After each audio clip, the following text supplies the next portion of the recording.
আসসালামু আলাইকুম ওয়া রাহমাতুল্লাহি ওয়া বারাকাতুহু।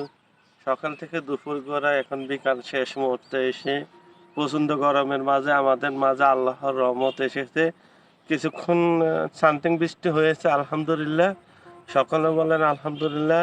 বৃষ্টির দিনেও আমি এসেছি আপনাদের মাঝে আমাদের গ্রামের সৌন্দর্য দৃশ্যগুলো দেখার জন্য। আমাদের গ্রামের অসুন্দর অগণিত সুন্দর দৃশ্য না দেখলে আপনারা খুব মিস করবেন। আপনারা আসলেও যদি আসেন আমাদের এলাকায় অসংখ্য সৌন্দর্য গ্রাম।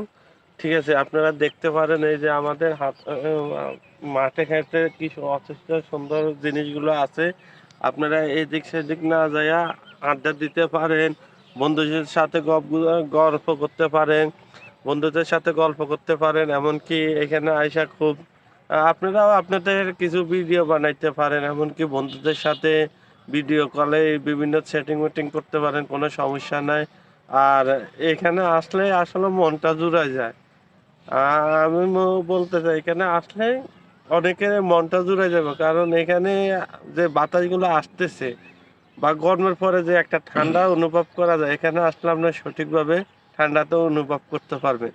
তাই বলে আমি সারা দৃশ্যগুলো এই যে দৃশ্যগুলো খুব অমায়িক ঘটনা। এখানে মেঘ বৃষ্টি আল্লাহ পাকে জমায়েতে রাখে আকাশে খুব অসাধারণ অগণিত দৃশ্যগুলো দেখা যাচ্ছে। এই দৃশ্যগুলো আপনারা দেখতে চাইলে আমাদের গ্রামের এই শেখপুরা গ্রামে চলে আসবেন, ইনশাল্লাহ সকলে দেখবেন। এটাই সবার প্রতি আমার একান্ত কামনা রইল। আশা করি আপনারা সকলে ভালো থাকবেন এবং ভালো থাকবেন। অনেকে রোদের কারণে ঘর থেকে বার হবেন না।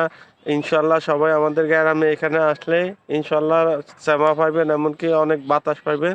সকলেই আমাদের এখানে আসবেন।